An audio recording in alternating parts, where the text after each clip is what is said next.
Stephen Robbins here. Welcome to the Get It Done Guys, quick and dirty tips to work less and do more. Writing. I just love writing. No, actually I don't. In fact, I kind of hate writing, which is why it's rather puzzling that I've written 225,000 words of Get It Done Guy episodes, roughly 100,000 words of my own newsletter, and an entire published book in the last 4 years. Some people say, well, you get paid for all that. Some people have never actually investigated the financials of the publishing industry.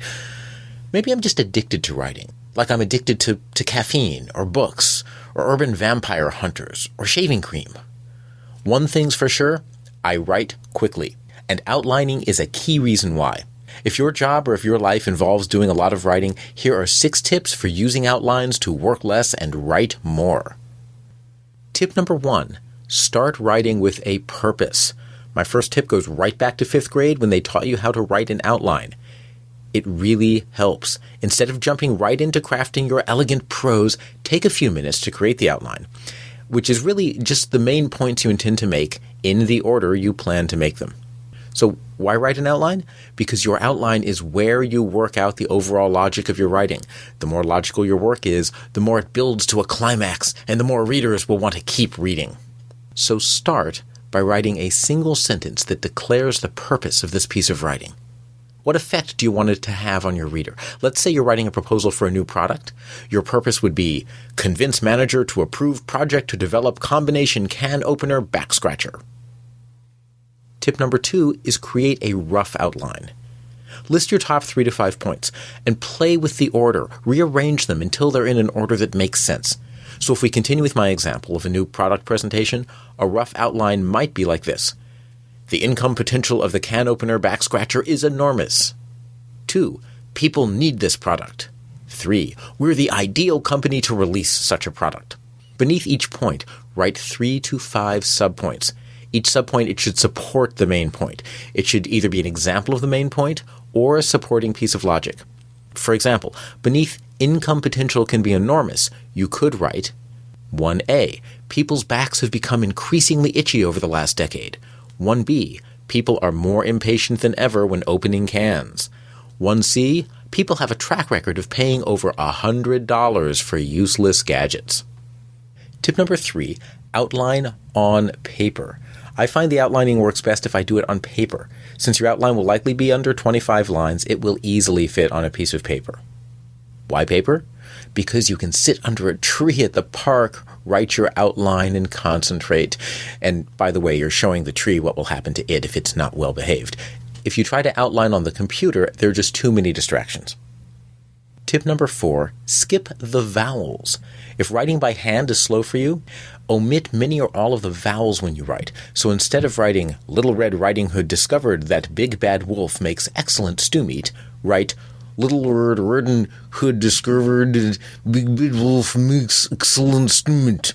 Most of the time you'll be able to read it back just fine, and it will save you lots of time actually doing the writing. Tip number 5, fill in successive detail. Once you've written your outline, type it in and flesh it out.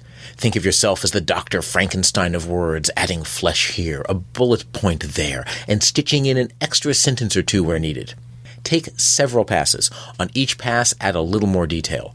The first time through, turn each line of your outline into the topic sentence of a paragraph. Just write whatever thoughts come to mind for that paragraph. No editing yet. The next time through, fill out the skinny paragraphs and reduce or split up the large paragraphs. Now you're Jenny Craig. Work those paragraphs. Your creation will slowly take shape. The number of passes depends on how long you want the piece to be. A typical Get It Done Guy episode takes 3 to 5 passes to go from outline to finished piece of writing, and that's about 1,000 or 1,100 words. My book took over 200 passes. Wow.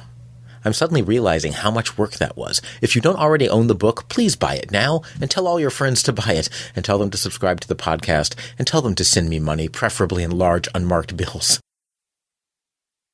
Tip number 6, collect examples in your outline. As you immerse yourself in a piece of writing, you'll often think of examples and stories that you want to use, but you won't always think of them when you're working on that part of the writing. So jot down the examples in your outline roughly in the place where you want them to be, and then return to whatever else you are working on. When you do your next writing pass, make the wording of the example flow into the surrounding sections. If you don't know where an example goes, collect it at the end of your document. On your next pass, consider your collected examples and decide which ones should be incorporated where. Like orphans, however, not all examples have a home. Sometimes you'll find your favorite example doesn't quite fit and needs to be abandoned, left to beg for scraps of food before dying of consumption in a gutter. Did I mention that Les Miserables is coming out in movie form pretty soon? Writing well is a brutal business and not for the faint of heart. Outlines are the key to good writing. They let you sort out your logic and examples early. Start with your purpose, jot down your main points and your subpoints. Rearrange your outline until you get the logic the way you want it, and then use quick and easy successive passes to add detail and turn it into a masterpiece of prose. This is Steve Robbins. Email questions to getitdone@quickanddirtytips.com. And thanks again to our sponsor, Stitcher Smart Radio. I coach successful people in building exceptional written communication skills, from one-line elevator pitches and taglines to large-scale writing. If you want to know more, visit steverrobbins.com. That's SteverRobbins.com. Work less, do more, and have a great life.